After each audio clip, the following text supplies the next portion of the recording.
Iran imezikosoa nchi za magharibi kwa kuziita ni nchi ambazo zina unafiki, hasa zinapofumbia macho ukatili unaofanywa na Israel dhidi ya watu wa ukanda wa Gaza. Iran imelaani vikali kuendelea kwa mashambulizi yanayofanywa na Israel dhidi ya Palestina katika ukanda wa Gaza na ukingo wa magharibi wa mto Jordan, hususan katika kipindi cha sikukuu, na kutaka hatua zichukuliwe dhidi ya ukiukaji wa haki zinazofanywa na utawala wa Israel.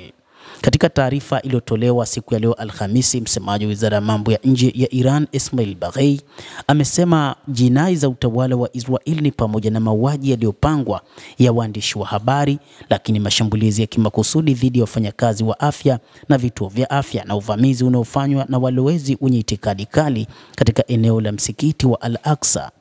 Ameongeza kuwa nchi zote zinalazimika kuchukua hatua ili kukomesha siasa za Israel za kutumia njaa kama mojawapo ya njia za kufanikisha mauaji ya halaiki.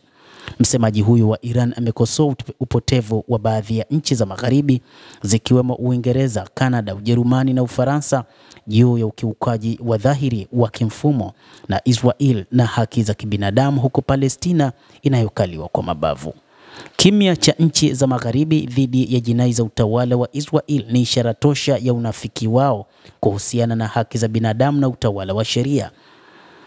Baghei amebainisha kuwa nchi zote zina jukumu la pamoja la kuzuia na kukabiliana na jinai za kutisha za Israel, yakiwemo mauaji ya halaiki na uhalifu wa kivita kwa kuzingatia sheria za kimataifa.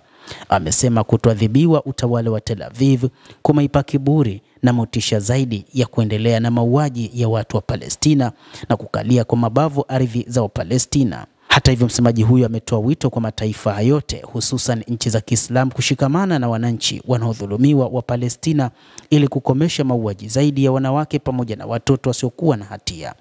Wachambuzi wa mambo wanasema kwamba pengine mauaji haya yanaonekana nchi za kimagharibi kwa kimya ni kutokana na kwamba yanadhaminiwa na Marekani, ambayo ndiyo kioo cha nchi za magharibi, na hivyo nchi hizo za magharibi zinakosa namna ya kuzungumza jinsi gani wanaweza wakaipinga Marekani. Hata hivyo, Algeria imeomba kufanyike kwa mkutano wa Baraza la Usalama la Umoja wa Mataifa siku ya leo Alhamisi, na kwa mujibu wa shirika la habari la Algeria, siku ya leo mkutano huo umefanyika na moja kati ya mambo muhimu yameelezwa, ambapo baraza hilo la haki za binadamu limelaani mauaji ya kimbari yanayofanyika katika ukanda wa Gaza. Baraza hilo pia limeutaka utawala wa Israel kuzuia mauaji halaiki na kuondoa mizingiro kwenye eneo hilo. Azimio hilo ambalo liliwasilishwa aghalabu na wanachama wa Jumuiya ya Ushirikiano wa Kiislamu OIC lilipasishwa Jumatano kwa wingi wa kura, ambapo azimio hilo lilipitishwa na wajumbe 27 kati ya 47 wa baraza hilo ambalo walipiga kura ya ndio. 4 walipinga na 16 hawakupiga kura kabisa. Wanachama wa Baraza la Haki za Binadamu la Umoja wa Mataifa wameeleza kusikitishwa na ukiukwaji wa Israel wa makubaliano kusitisha mapigano. Basi mtazamaji, endelea kutufuatilia ili uweze kufahamu mambo mengi yanayojiri ulimwenguni. Jina langu ni Adamu Hussein. Endelea kuwa nasi wakati wote, endelea kutufuatilia.